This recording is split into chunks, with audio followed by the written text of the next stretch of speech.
நீதிமன்ற உத்தரவுகளை அரசு அதிகாரிகள் மதிப்பதோ அதனை நிறைவேற்றுவதோ கிடையாது என மெட்ராஸ் உயர்நீதிமன்ற மதுரை அமர்வு கண்டனம் தெரிவித்துள்ளது.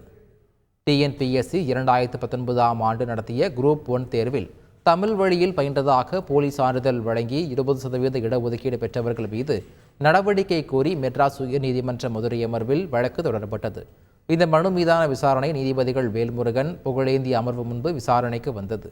அப்போது போலி சான்றிதழ் வழங்கிய 4 பேர், மதுரை காமராசர் பல்கலைக்கழக ஊழியர்கள் 3 பேர் என மொத்தம் 7 பேர் மீது வழக்கு பதிவு செய்யப்பட்டுள்ளதாக லஞ்ச ஒழிப்புத்துறை சார்பில் தெரிவிக்கப்பட்டது.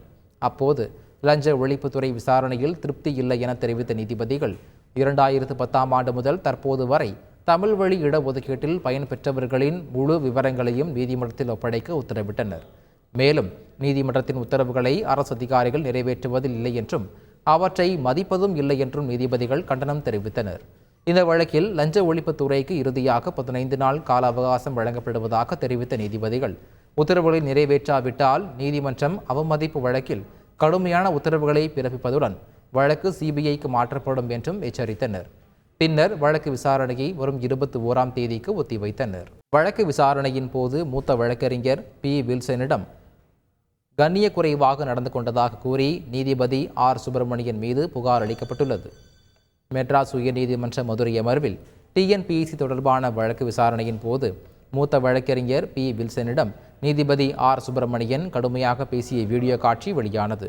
இது தொடர்பாக உச்சநீதிமன்றம் மற்றும் சென்னை உயர்நீதிமன்ற தலைமை நீதிபதிக்கு வழக்கறிஞர்கள் சங்கங்கள் சார்பில் அளிக்கப்பட்டுள்ள புகார் மனுவில் நீதிபதி ஆர். சுப்பிரமணியன் மூத்த வழக்கறிஞரை நோக்கி கண்ணிய குறைவான வார்த்தைகளை பயன்படுத்தி உள்ளார் என்றும் மற்ற வழக்கறிஞர்கள் மீதும் இதுபோன்ற வார்த்தைகளை பயன்படுத்துகிறார் எனவும் தெரிவிக்கப்பட்டுள்ளது. நீதிமன்ற விசாரணை காட்சிகள் வெளியானது குறித்து விசாரிக்க தகவல் தொழில்நுட்ப பதிவாளருக்கு உத்தரவிட வேண்டும் என்றும் கோரப்பட்டுள்ளது. மேலும் வழக்கறிஞர்களை கண்ணியத்துடன் நடத்துவதை உறுதி செய்ய கண்காணிப்பு குழு அமைக்க வேண்டும் என்று கோரியுள்ள வழக்கறிஞர் சங்கங்கள் வழக்கறிஞர்கள் புகார் அளிக்க குறை தீர்ப்பு நடைமுறை கொண்டுவர வேண்டும் எனவும் கேட்டுக்கொண்டுள்ளனர். நீலகிரி மாவட்டத்தில் சீகூர், சிங்காரா, தெங்குமரடா வனப்பகுதிகளில் 33 புதிய வகை ஊர்வனங்கள் கண்டுபிடிக்கப்பட்டுள்ளன. முதுமலை புலிகள் காப்பகத்தில் யானை, புலி, சிறுத்தை உட்பட ஏராளமான வனவிலங்குகள், பறவைகள் உள்ளன. இவற்றை கவனித்து கணக்கெடுக்கும் பணி நடைபெறுகிறது. முதுமலை புலிகள் காப்பக வளிமண்டல பகுதியில் இருக்கும் சீகூர், சிங்காரா, மசினகுடி மற்றும் தெங்கு மராட்டா வனப்பகுதியில் ஊர்வன, நிலம் மற்றும் நீரில் வாழும் உயிரினங்களை கணக்கெடுக்கும் பணிகள் கேரளாவைச் சேர்ந்த வல்லுநர்கள் குழு ஆய்வு செய்தது.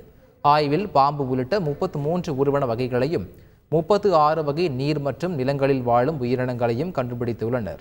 இவற்றில் 16 இனங்கள் அழியும் தருவாயில் உள்ளவை என தெரிவிக்கப்பட்டுள்ளது. செய்திகளை உடனுக்குடன் தெரிந்து கொள்ள உடனே சப்ஸ்கிரைப் பண்ணுங்க.